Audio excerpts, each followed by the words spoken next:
जो लोग पुत्र की इच्छा रखते हैं वो इस गरुड़ पुराण की कथा को पूरे मन से पूरा सुना अधूरा ना छोड़कर जाए, नहीं तो पाप लग सकता है। तो वीडियो शुरू करने से पहले कमेंट में हर हर महादेव जरूर लिख दें। तो चलिए वीडियो शुरू करते हैं। महाराजा चित्रकेतु पुत्रहीन थे। महर्षि अंगिरा का उनके यहाँ आना जाना होता था। जब भी आते राजा उनसे निवेदन करते, महर्षि मैं पुत्रहीन हूँ, इतना बड़ा राज्य कौन संभालेगा, कृपा करो एक पुत्र मिल जाए, एक पुत्र हो जाए। ऋषि बहुत देर तक टालते रहे। कहते, राजन, पुत्र वाले भी उतने ही दुखी है जितने पुत्रहीन, किंतु पुत्रमोह बहुत प्रबल है। बहुत आग्रह किया, कहा, ठीक है परमेश्वर कृपा करेंगे तेरे ऊपर, पुत्र पैदा होगा। कुछ समय के बाद एक पुत्र पैदा हुआ। थोड़ा ही बड़ा हुआ होगा कि राजा की दूसरी रानी ने उसे जहर देकर मरवा दिया। राजा चित्रकेतु शोक में डूबे हुए हैं। बाहर नहीं निकल रहे, महर्षि को याद कर रहे हैं। महर्षि बहुत देर तक इसी होनी को टालते रहे, लेकिन होनी भी उतनी प्रबल। संत महात्मा भी होनी को कब तक टालते। आखिर जो भाग्य में होना है वह होकर रहता है। संत ही है जो टाल सकता है कि आज का दिन इसको न देखना पड़े, तो टालता रहा। आज पुन आए है, लेकिन देवर्षि नारद को साथ लेकर आए हैं।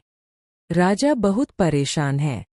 देवर्षि राजा को समझाते हैं कि तेरा पुत्र जहाँ चला गया है वहाँ से लौट कर नहीं आ सकता। शोक रहित हो जा, तेरे शोक करने से तेरी सुनवाई नहीं होने वाली। बहुत समझा रहे हैं राजा को, लेकिन राजा फूट फूट कर रो रहा था। ऐसे समय में एक ही शिकायत होती है कि यदि लेना ही था तो दिया ही क्यों। यह तो आदमी भूल जाता है कि किस प्रकार से आदमी मांग कर लेता है। मन्नतें मांग कर इधर उधर जाकर लिया है पुत्र हो, लेकिन आज उन्हें भी उलाहना दे रहा है। देवर्षि नारद राजा को समझाते हैं कि पुत्र 4 प्रकार के होते हैं। पिछले जन्म का बैरी अपना बैर चुकाने के लिए पैदा होता है, उसे शत्रु पुत्र कहा जाता है।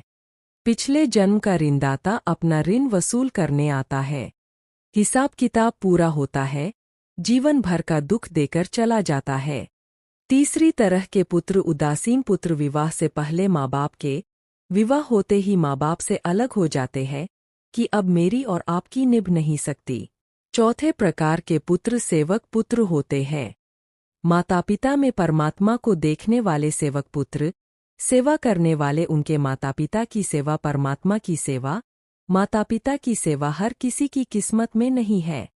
कोई कोई भाग्यवान है जिसको यह सेवा मिलती है, उसकी साधना की यात्रा बहुत तेज गति से आगे चलती है, घर बैठे भगवान की उपासना करता है। राजन, तेरा पुत्र शत्रु पुत्र था, शत्रुता निभाने आया था, चला गया। यह महर्षि अंगिरा इसी को टाल रहे थे, पर तूने माना।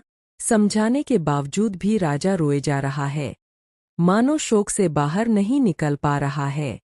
देवर्षि नारद कहते हैं, राजन, मैं तुझे तेरे पुत्र के दर्शन करवाता हूँ। सारे विधि विधान तोड़कर तो देवर्षि उसके मरे हुए पुत्र को लेकर आए हैं। शुभ्रत श्वेत कपड़ों में लिपटा हुआ है। राजा के सामने आकर खड़ा हो गया। देवर्षि कहते हैं, क्या देख रहे हो, तुम्हारे पिता है, प्रणाम करो। पुत्र आत्मा पहचानने से इनकार रही है। कौन पिता, किसका पिता? देवर्षि, क्या कह रहे हो आप? न जाने मेरे कितने जन्म हो चुके हैं, कितने पिता, मैं नहीं जानता यह कौन है, किस किस को पहचानूं। मेरे आज तक कितने माँ बाप हो चुके हैं, किसको किसकी पहचान रहती है। मैं इस समय विशुद्ध आत्मा हूँ, मेरा माँ बाप कोई नहीं। मेरा माँ बाप परमात्मा है, तो शरीर के संबंध टूट गए। जितनी लाख योनियां आदमी भोग चुका है उतने ही माँ बाप। कभी चिड़िपा में माँ बाप, कभी कौआ में माँ बाप, कभी हिरन में, कभी पेड़ पौधे इत्यादि इत्यादि। सुन लिया राजन, यह अपने आप बोल रहा है। जिसके लिए मैं बिलख रहा हूँ वह मुझे पहचानने से इनकार कर रहा है। समझाया, पुत्र मोह केवल मन का भ्रम है, सत्य सनातन तो केवल परमात्मा है। संत महात्मा कहते हैं जो माता पिता अपने पुत्र को, अपनी पुत्री को इस जन्म में सुसंस्कारी नहीं बनाते, उन्हें मानव धर्म का महत्व नहीं समझाते, उनको संसारी बनाकर उनके शत्रु समान व्यवहार करते हैं, तो अगले जन्म में उनके बच्चे शत्रु और बैरी पुत्र उनके घर पैदा होते हैं।